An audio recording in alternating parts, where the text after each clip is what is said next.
अस्सलाम वालेकुम दोस्तों, आज इस वीडियो में हम कमीज़ में आस्तीन की कटिंग कोड स्टाइल शेप में करेंगे और हम उसका मेथड स्केल थ्योरी से लेंगे।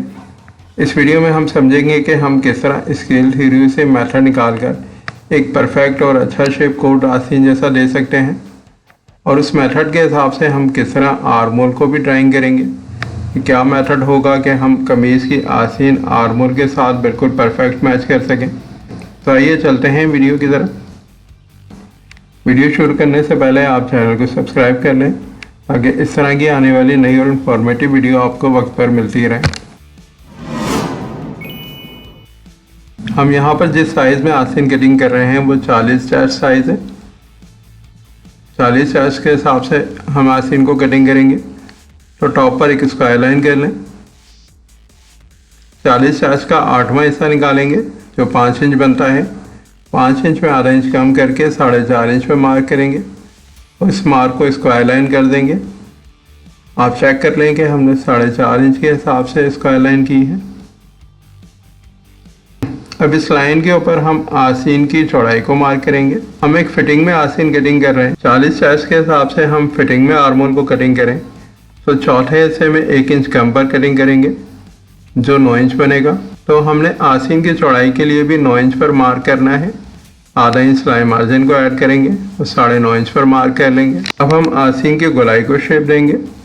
शेप करने के लिए हमने टॉप पर 2 इंच पर एक मार्क कर लिया। इस मार्क के हिसाब से हम आस्तीन के डाउन को शेप करेंगे। आप देख सकते हैं कि मैंने किस तरह आस्तीन को शेप किया है।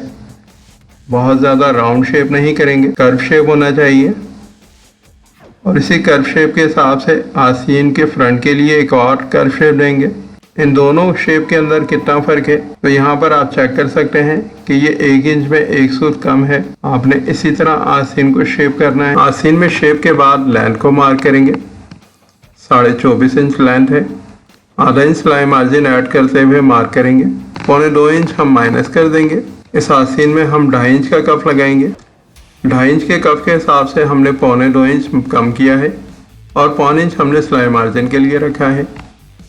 अब हम आस्तीन में चौड़ाई को मार्क कर देंगे। यहाँ पर हम 9 इंच का कफ लगाएंगे जिसका हाफ करें तो 8.5 इंच बनता है। 1.5 इंच हम सिलाई मार्जिन और प्लेट के लिए रखेंगे। 6.5 इंच पर हम कलाई की फिटिंग के लिए मार्क लगा देंगे। अब इन दोनों मार्क को बैलेंस करते हुए आस्तीन में कर्व शेप देंगे। अक्सर आस्तीन के शेप में हमारी कलाई से आस्तीन फंस जाती है तो आपने ऐसा शेप देना है कि आस्तीन बैलेंस रहे। अब यहाँ पर हम आस्तीन की चौड़ाई को चेक कर लें तो सिलाई मार्जिन निकालकर जो हमें आस्तीन की फिटिंग मिल रही है वो 9 इंच है। अब इस 9 इंच के साइज़ पर जितनी बाजू में हमें फिटिंग मिल रही है इतनी ही फिटिंग हम कमीज़ में भी देंगे ताकि बाजू और कमीज़ की फिटिंग बैलेंस हो जाए। अगर बाजू से हमें 4 इंच की फिटिंग मिल रही है तो हम कमीज़ में भी 4 इंच की फिटिंग देंगे। अब हम आस्तीन में चाक पट्टी के लिए मार्क लगाएंगे। आस्तीन को 4 तह में फोल्ड कर लेंगे। इस फोल्ड पर क्रीज लगा लेंगे। सिलाई मार्जिन निकालते हुए हम फोल्ड करेंगे। चाक पट्टी के लिए क्रीज पर 5.5 इंच पे मार्क कर लेंगे।